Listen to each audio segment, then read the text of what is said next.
The White House warns the U.S. is running out of money to aid Ukraine. And a house explodes in Virginia as police attempt to execute a search warrant. The Morning Rundown starts now.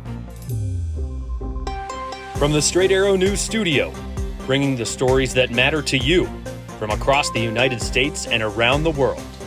This is the Morning Rundown. Today is Tuesday, December 5th. Thank you for joining us. I'm Kara Rucker. We are out of money and nearly out of time. That was part of a letter the White House sent to Congress on Monday, warning that the U.S. will run out of funding to supply Ukraine with weapons in its war with Russia by the end of this year. In the letter, U.S. government officials said cutting off the flow of U.S. weapons and equipment will kneecap Ukraine on the battlefield and increase the likelihood of Russian military victories. Ukraine President Volodymyr Zelensky will address U.S. senators by video today during a classified briefing. Senate Majority Leader Chuck Schumer said Zelensky was invited so senators could hear directly from him what's at stake.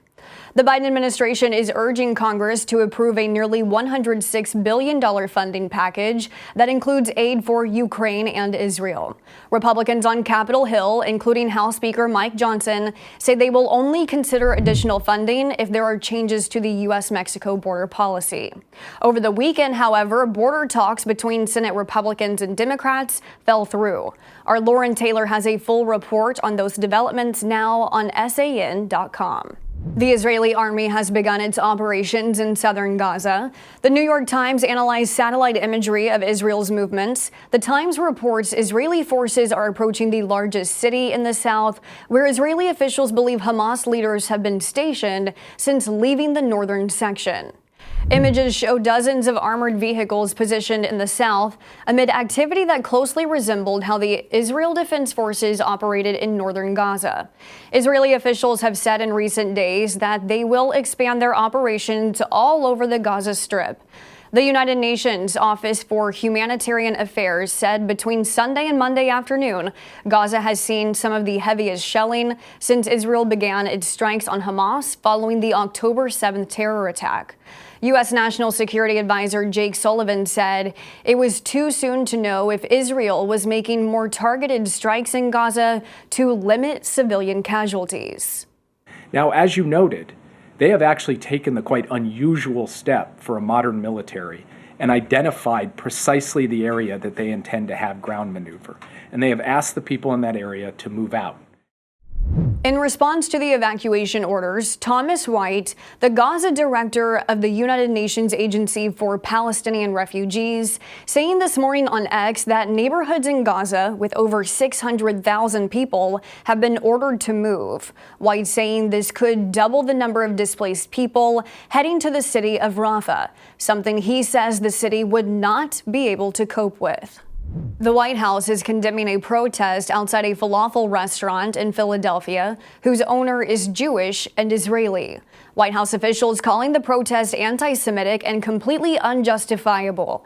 Dozens of pro-Palestinian demonstrators seeking a ceasefire in the ongoing war between Israel and Hamas were recorded on video this past weekend, shouting genocide outside the restaurant.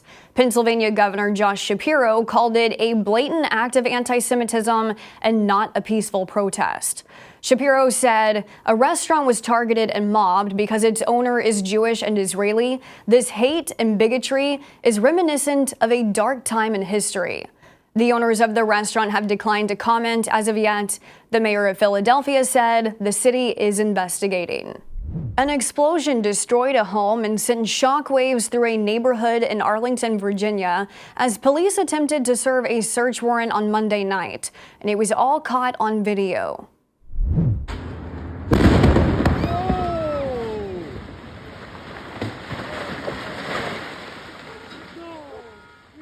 Law enforcement says no officers were hurt in the blast. The suspect, who has yet to be identified, was the only known person inside the home at the time. The suspect's condition is not known. According to police, neighbors reported hearing possible gunshots from inside the home earlier in the day.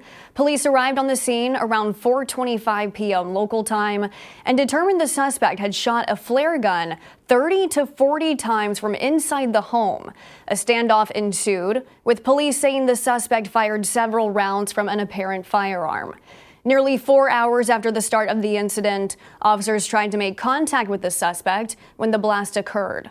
Police are investigating the cause of the explosion. Wednesday's Republican primary presidential debate will see 4 candidates take the stage as the GOP field continues to shrink.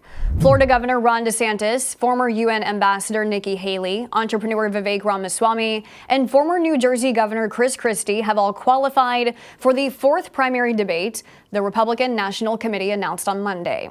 The GOP frontrunner, former President Donald Trump, citing his poll numbers, is once again skipping the debate. Instead, he will be holding a private fundraiser.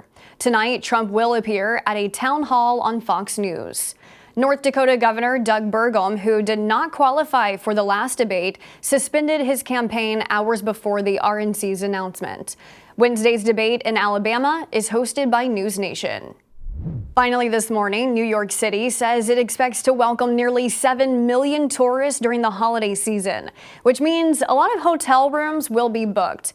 If you're one of those visitors and seeking a different kind of hotel experience, one with a bit of 90s nostalgia, listen to this.